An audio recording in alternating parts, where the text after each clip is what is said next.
simultaneously to YouTube, and so some of them might be just watching it there instead of coming in the Zoom, just because of how the links were shared beforehand. Where it was kind of said that join the Zoom if you feel like interacting with the speaker, want to ask questions and all that.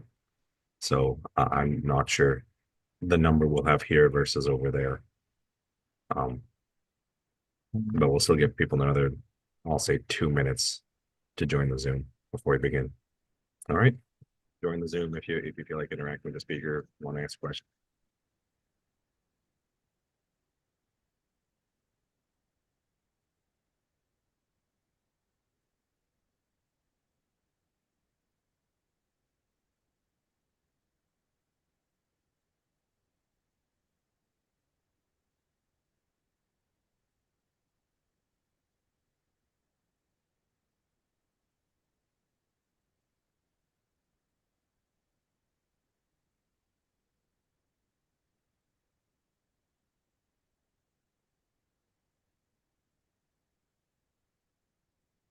Sorry, does my webcam work or? Um, I'm sorry, it looks like you've frozen on my screen. Oh, there you go again. Okay. Okay. Okay. Sorry about it. Um, I'm well, I'm ready to start whenever it's the All right. time. So I'll introduce you. Welcome everyone. With other detectors and could escape away. The other method that people use to look for dark matter particles is called indirect detection. So we look at the sky. There may be regions of the sky with excess amount of dark matter, and there may be a possibility for these dark matter particles to interact with each other and decay into standard model particles. For example, extra photons, extra protons, or other products. So the hope is to identify this excess amount of particles that could be associated with dark matter particles, decay of dark matter particles. Um, Another scheme is to do direct detection searches. So we assume that there is some dark matter particles. We try to make very sensitive detectors, and the hope is that these dark matter particles hit the detectors, and we end up measuring the amount of energy that is deposited in the detector by dark matter particles. And that's the topic of my talk today. Um, so on the left side, for example, I'm showing the collider searches. You may have heard about LHC. These are big circles. We accelerate protons, smash them together, and see what we can produce. On the other hand, I'm showing here the direct detection searches, where we assume there are some dark matter particles. We make very precise detectors.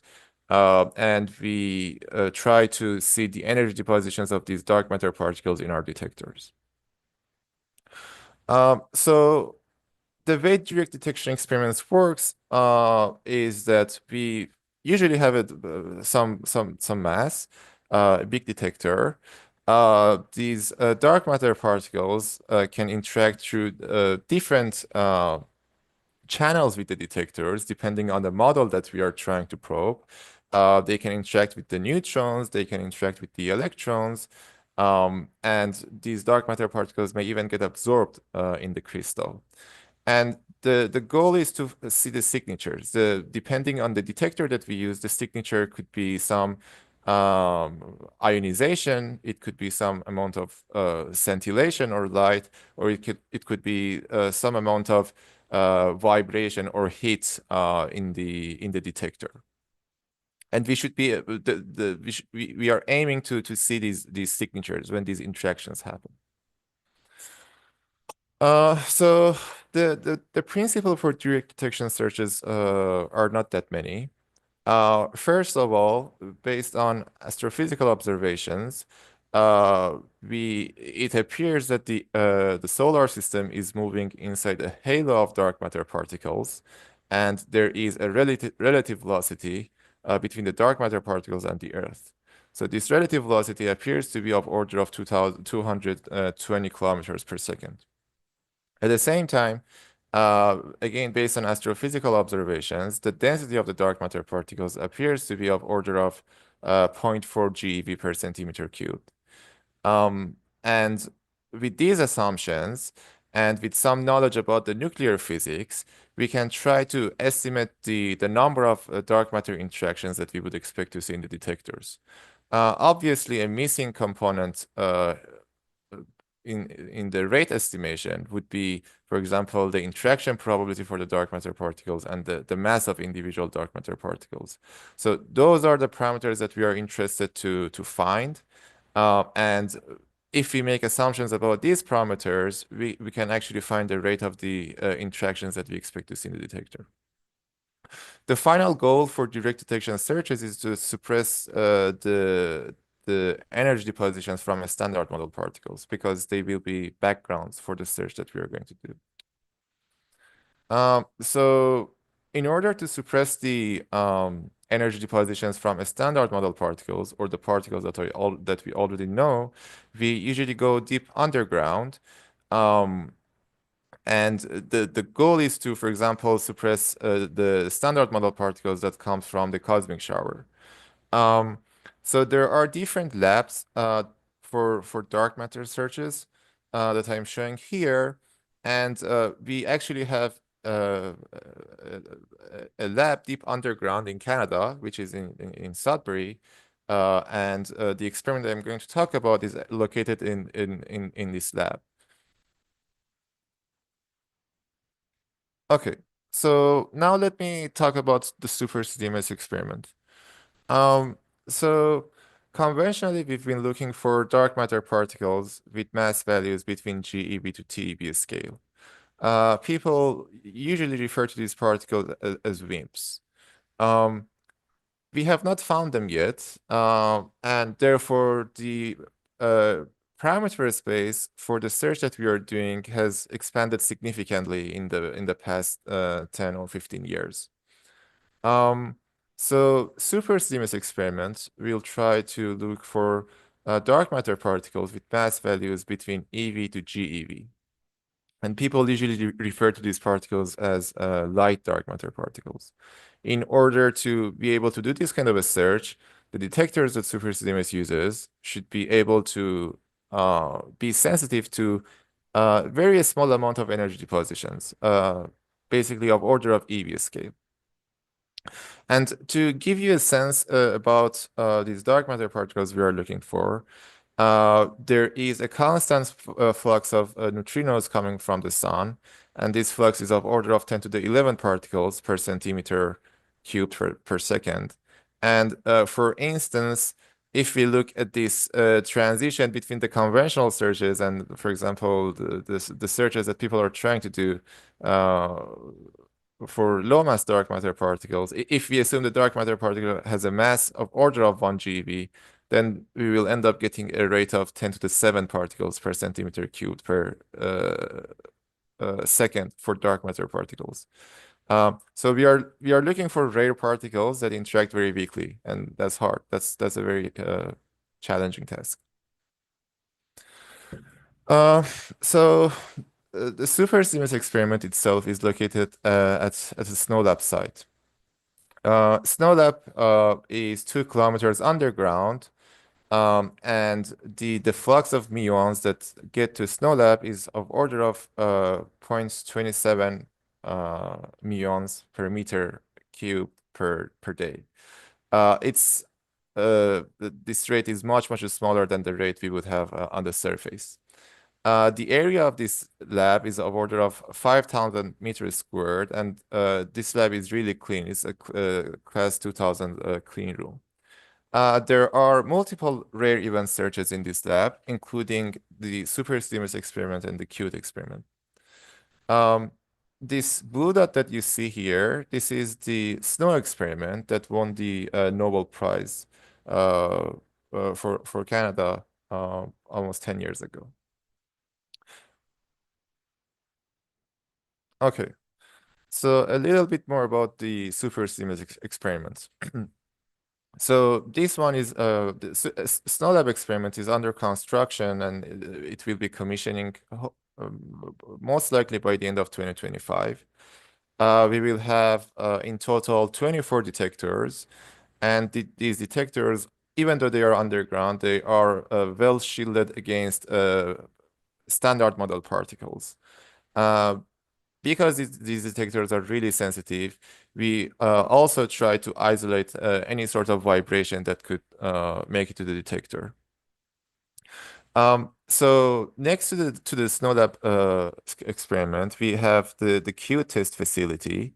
So it is a smaller version of the SuperCDMS SNOLAB, and we did some detector testing with the Qt facility before having the SNOLAB facility to be operational. So to give a bit more information about the SNOLAB facility, so this green cylinder here is where we are going to install the detectors. There are multiple layers of shielding.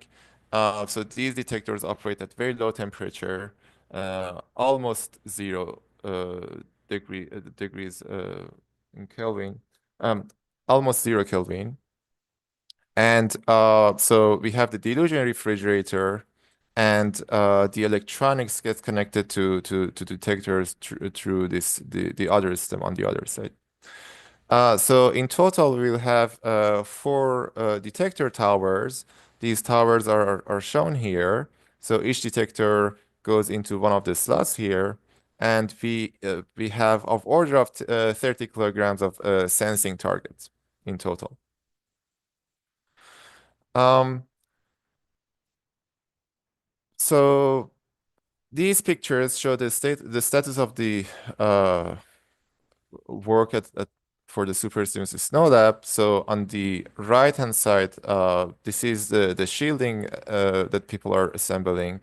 In the middle, this is the cryogenic system that we are going to use to cool down the detectors. And on the right, this is a realistic picture of the detector towers. So let me explain how these detectors work and why they are really sensitive. So these detectors have an absorbing target, which is out of silicon and germanium crystal. When some energy deposition happens, the temperature of this target slightly increases, or people say we will end up getting some vibrations in the crystal, and these vibrations makes it to the surface of the crystal. On the surface, we have a TES we use the TES sensing technology. So we basically use a piece of tungsten, and we cool down this piece of tungsten to be at a point between the superconducting state and the normal state. Um, so a small amount of heat from the crystal increases the temperature in the tungsten, and that increases the resistance across the tungsten. And this jump in the resistance is what we measure to get the signal to identify the energy depositions. So eventually the signal from the detector looks like this. Um, Energy deposition happens, the resistance changes, and therefore the current across this tungsten, and eventually the detector gets cold again, or this transition becomes complete, and the tungsten gets to the initial position. So to provide a bit more information, when the energy deposition happens, the vibrations make it all the way to the surface. So in order to make the sensing technology as sensitive as possible, we would want to make the volume of the tungsten as small as possible. At the same time, we want to collect a lot of photons or vibrations, as many as possible. So we end up using aluminum fins, and we cover most of the surface of the detector with aluminum fins. And these aluminum fins are connected to the TES sensor that I mentioned. So the purpose of the aluminum fins is to collect these photons and guide them to the TES. On the right-hand side, I'm showing a realistic picture of one of the detectors that we have. So the sensing module that I mentioned is one of the, for example, a dot in this picture. So we have many of them here. And each of these dots is basically the design for each of these dots is shown here. So the light blue is showing the aluminum fins, and in the center we have the tungsten. Uh, so the next step after getting this change in the resistance is to actually read the signal. And the question is how we read the signal. So this diagram shows the readout technique for these detectors. So it looks a bit complicated, but let me simplify this quickly. So the detector itself is located here, and the resistance across this line changes when some energy deposition happens. When the energy here changes, the current across this line changes, and that ends up changing the current through the inductor here. So there is a device here which is called squids. Squids are super sensitive sensors to changes in the magnetic field. If the magnetic flux through the squids changes, we end up getting a voltage difference across the squids. So the readout electronics try to lock the flux through the squids by producing an opposite current in the parallel side of the circuit. Um, and the current that the electronics produce to keep the flux across the squids constant is actually what we measure. So the output current, which gives us the signal, is actually what we have to use to keep the flux constant across through the squid. Okay, so uh, we have two. Here I'm showing two types of detectors. One of them is called the HV detector, and the other one is called the HVEV detector. So HV detectors are the detectors that we will be using at SuperCDMS Snow Lab. These are of order of 1 kilogram detectors. So in terms of size, they are 10 centimeters in diameter by almost 3 centimeters in height.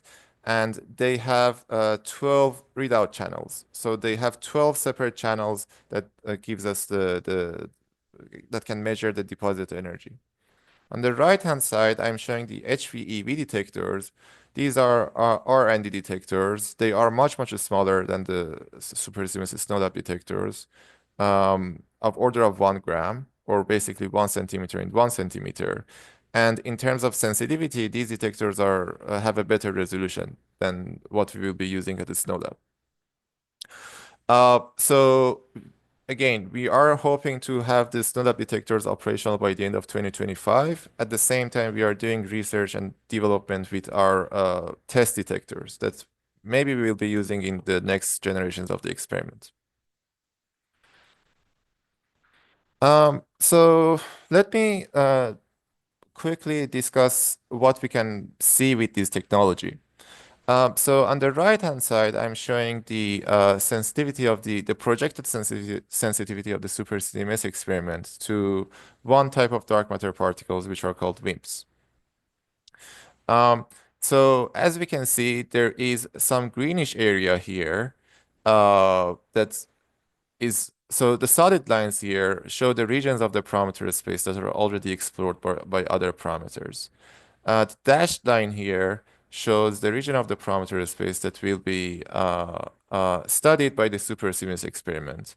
And the yellow region here is a part of the parameter space that that uh, some standard model particles, basically neutrinos, will dominate, and it would be really hard for us to look for dark matter particles in these areas.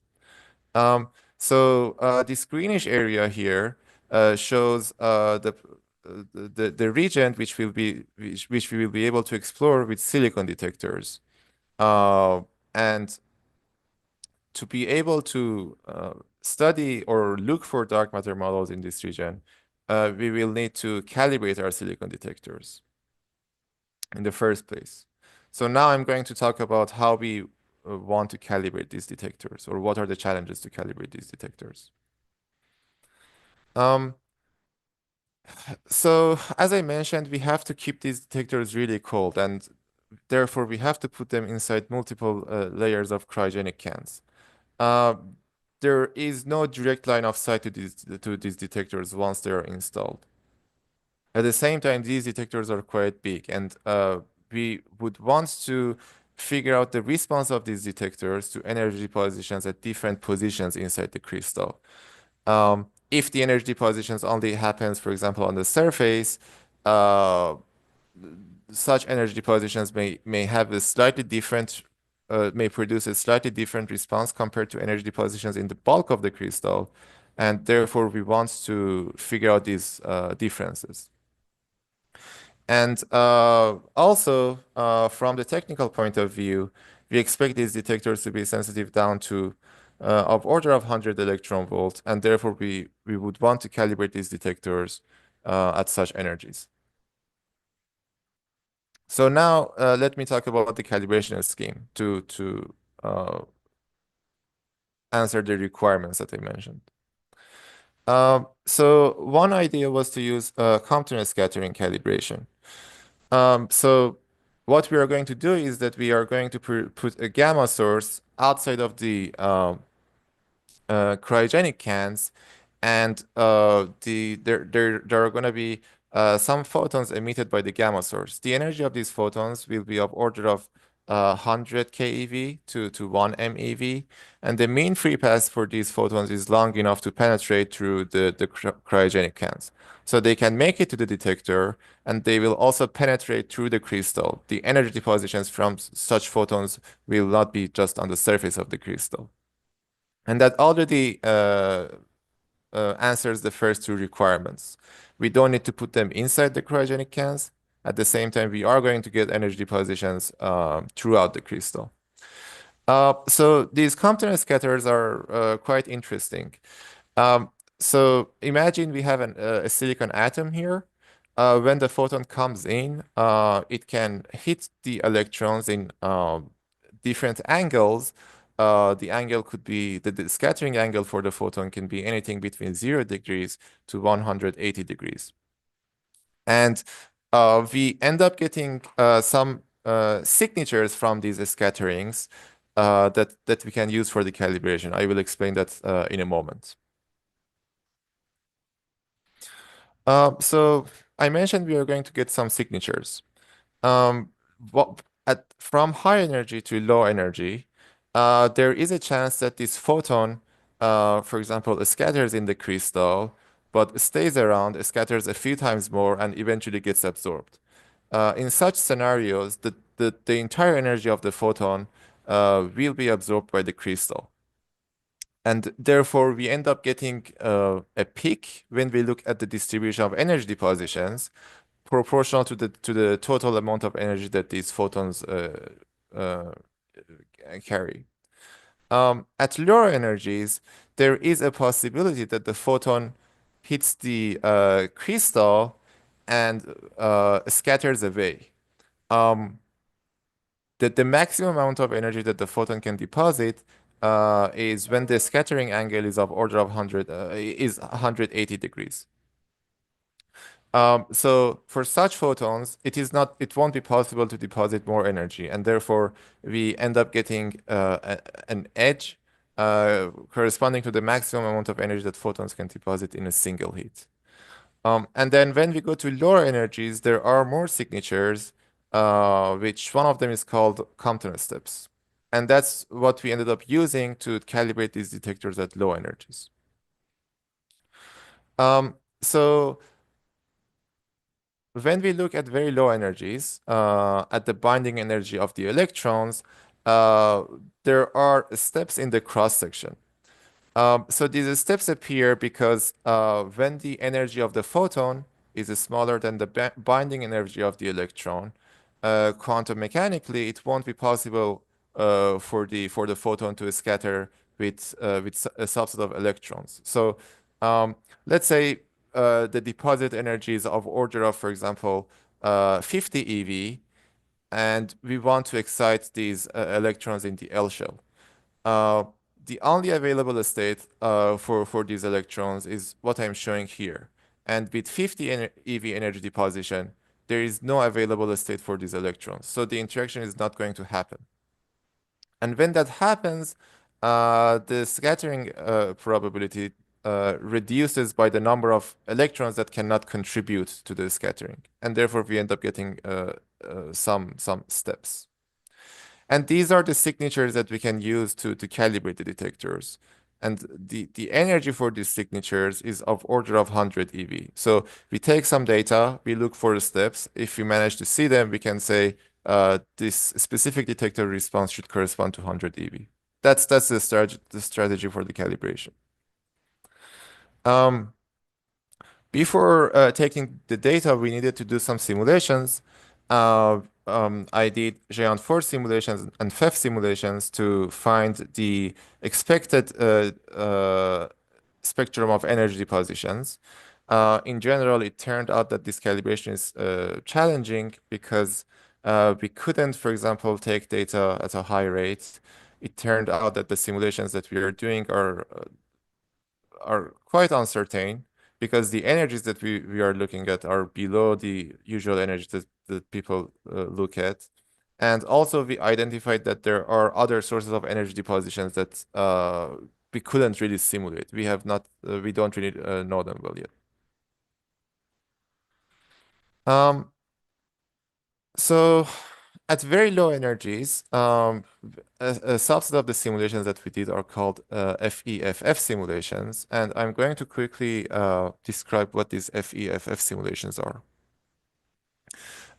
So when the photon comes in, it may scatter in any direction. So that means the momentum transfer to the electron can be in any direction. For now, let's say the initial momentum of the electron is P1, and the momentum transfer, which is shown by Q, can be in any direction. Following this chain of logics, we end up seeing this final momentum for the electron, and this final momentum can be anywhere on this circle. And it means the energy corresponding to the final momentum is not unique.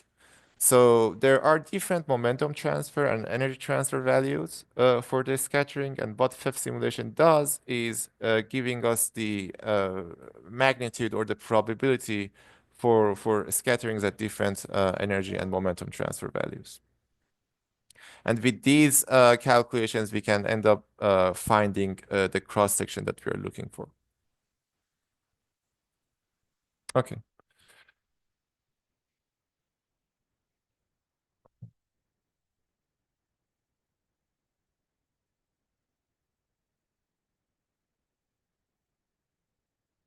I'm not sure what's the issue here. But I continue. So I talked about the calibration scheme, and I talked about the simulations, and I talked about the strategy. Now I'm going to move on to the data that we took and the actual experiment. So we used the R&D detectors. We took data at a test facility at Fermilab. This test facility is 100 meters underground, and we used 4 silicon detectors for this study. The gamma source that we used to produce the photons for the Compton scattering was a cesium source with 662 keV photons. When we look at the data that is taken from the detector, initially it looks very noisy. So we need to identify energy depositions by processing this noisy data. So there are different steps to this processing. We need to, for example, trigger, meaning we need to identify the exact time of each energy deposition. At the same time, we need to make sure that the pulses that we choose or each individual trigger has a good enough quality for the analysis that we are doing.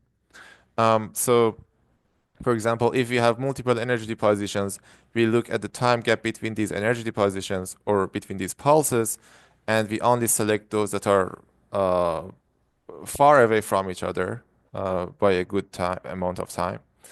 Um, Or, for example, we can look at the width of individual pulses, and we reject pulses that have width values that are unexpected, and so forth. So we have some criteria to choose pulses that correspond to good energy depositions, and there are energy estimators that helps us to quantify each pulse. One energy estimator is the height of the pulse, and another energy estimator is the area of each pulse. So based on the height of the pulse, we can identify the amount of deposit energy. If the height is very long, we can say the energy deposition was a lot. If the height is really short, we can say the energy deposition is very small. The same goes to the pulse integral. Um, so eventually we can show these events in a histogram, and that's what I'm doing here. So initially we took some data without putting the radioactive source in place. And we ended up getting individual pulses. And here I'm showing the histogram for the height of these pulses. And it turned out to be this, gives us this shape with a decreasing rate of events as we go to higher energies. And then afterward, we put the radioactive source in place, and we took the data again. So this time around, we expected to see the Compton scattering events on top of the background data that we took without the radioactive source. So the strategy we followed to find the position of these steps was to stretch the simulations until it matches the data. So these VLs that you see here are because of the Compton scattering events, and these are the Compton steps. So the blue lines that I'm showing here are individual components or contributions to the rate that we see. This is the Compton scattering events, and these are the background events, which we could see even without the radioactive source. Okay, when we go to higher energies, we have another Compton step at around 1.8 keV. We can see this step here. And even at higher energies, we had another signature, which is from the X-rays from the copper. We used copper for the detector housing. And then we can use the position of these steps to calibrate the detector. We have the energy estimator, and we know the energy for each of these signatures. So we can put these data points together and figure out a function that gives us the response of the detector and as a function of energy, or energy as a function of the response of the detector. So here, these are the low energy Compton steps, 100 eV, 150 eV, and this is the 1.8 keV Compton steps. And on the x-axis, we have the energy estimator. And this calibration function basically gives us the energy corresponding to integral values that we measure. Okay, so at this point, I'm going to move on to another calibration scheme. The section for the Compton scattering is basically finished. And we did this secondary calibration scheme to compare it to the Compton scattering calibration scheme. So we can, alternatively, we can use optical photons to calibrate the detectors. To do the optical photon calibration, we used LED modules, extra LED modules. These LEDs illuminated the detectors through pinholes. So in the middle, this is the picture that I couldn't open in the previous slide. In the middle, we have the detectors, and on the top and bottom, we have two extra levels, and in these levels, we have LEDs. These LEDs illuminate the detectors through these windows. And the light that comes out of these LEDs consists of 2 EV photons. So we use these 2 EV photons for the calibration of the detectors. One operation mode of the detector is that we can apply some electric field across the crystal. And when the photon hits the crystal, it produces, for example, electron and holes. This electric field is going to drift these holes away, and it produces extra amount of vibration or extra amount of heat as these pairs drift away. And that boosts the signal that we see. So depending on the number of electron hole pairs that we have, we end up getting different peaks in the spectrum of energy depositions. For example, 1 electron hole pair, 2 electron hole pairs, and so forth. We know the energy corresponding to each of these peaks, and therefore we can use them to calibrate the detectors.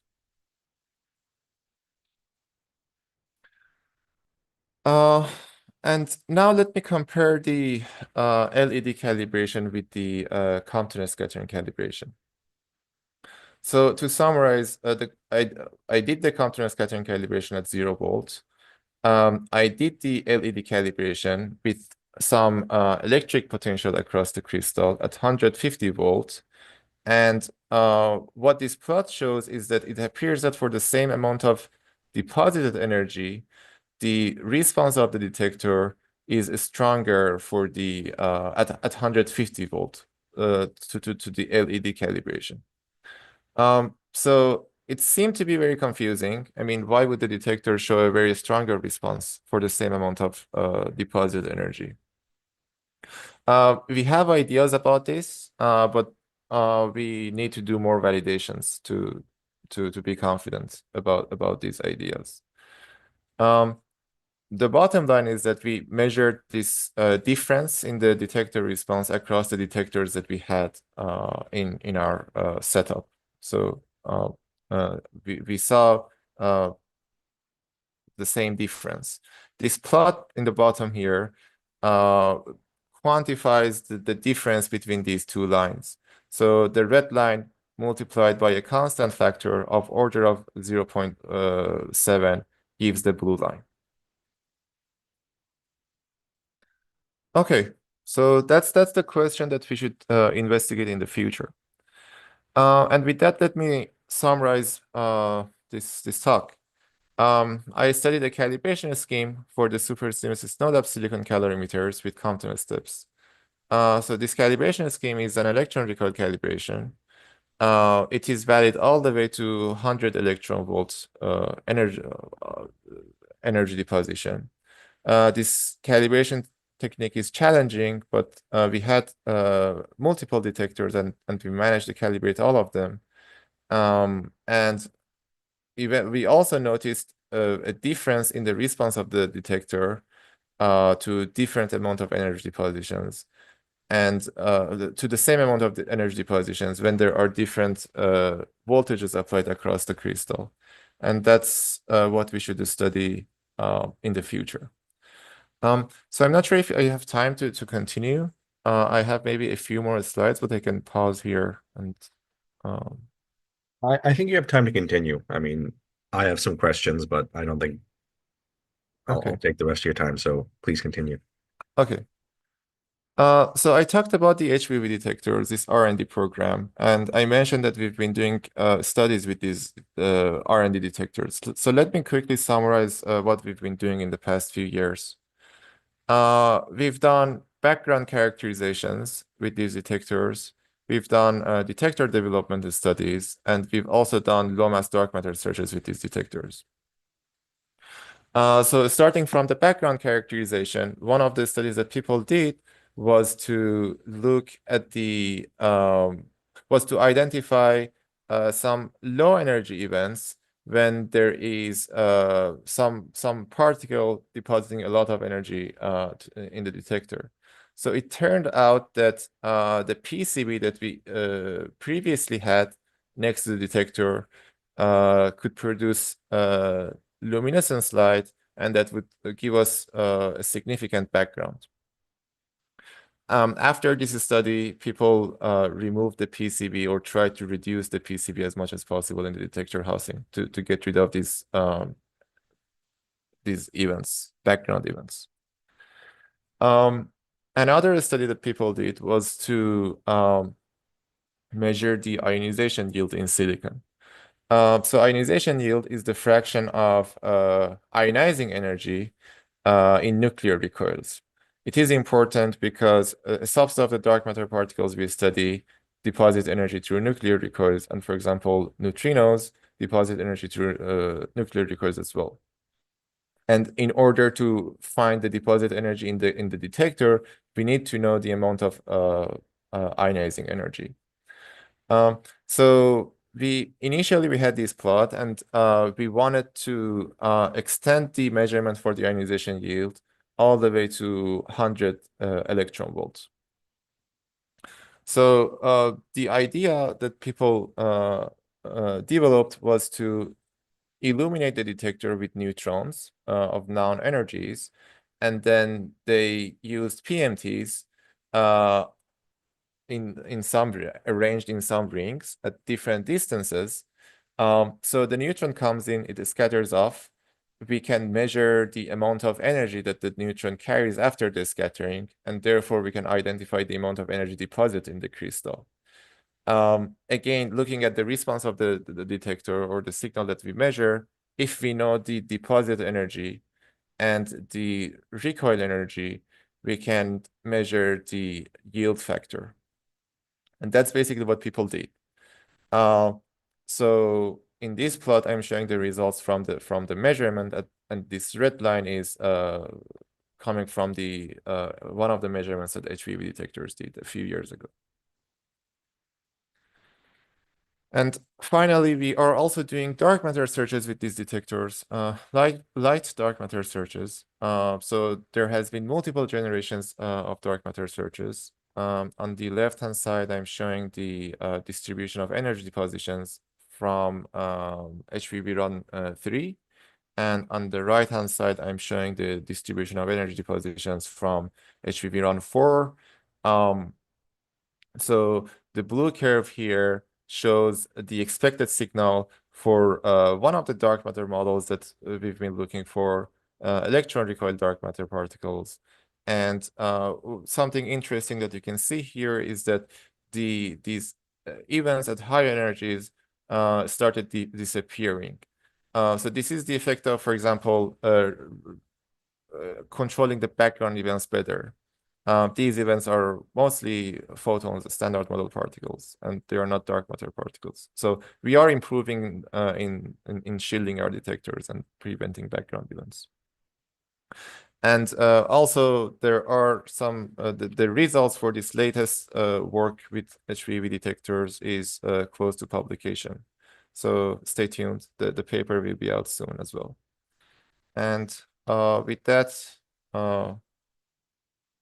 I can end it. I can finish this talk, and I'm happy to take questions now. All right.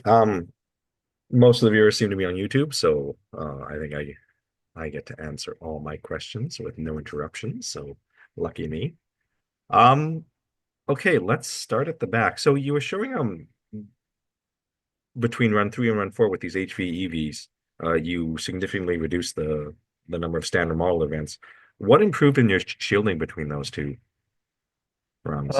So a major issue was the scintillation light. So I mentioned that we had these extra events from PCBs.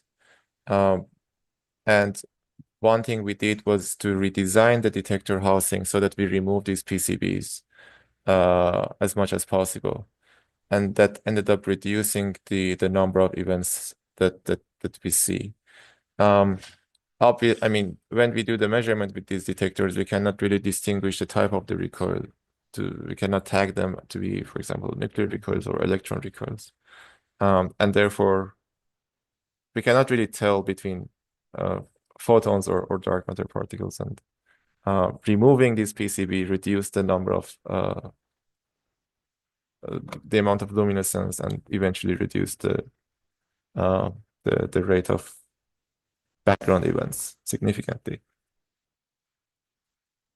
Well, nice to see a fix works. On slide 26, where you were showing the energy versus momentum transfer plot. Sorry, the next one. 20. This one. Yeah, sorry, that one, yes. Could you explain some of the features in that plot? Like what are the ripples? So Like different ripples are shouts? actually quite interesting. Let me see if I have. So the ripples that you see in this plot translates to the oscillations that you see in the cross section itself for the for the Compton scattering.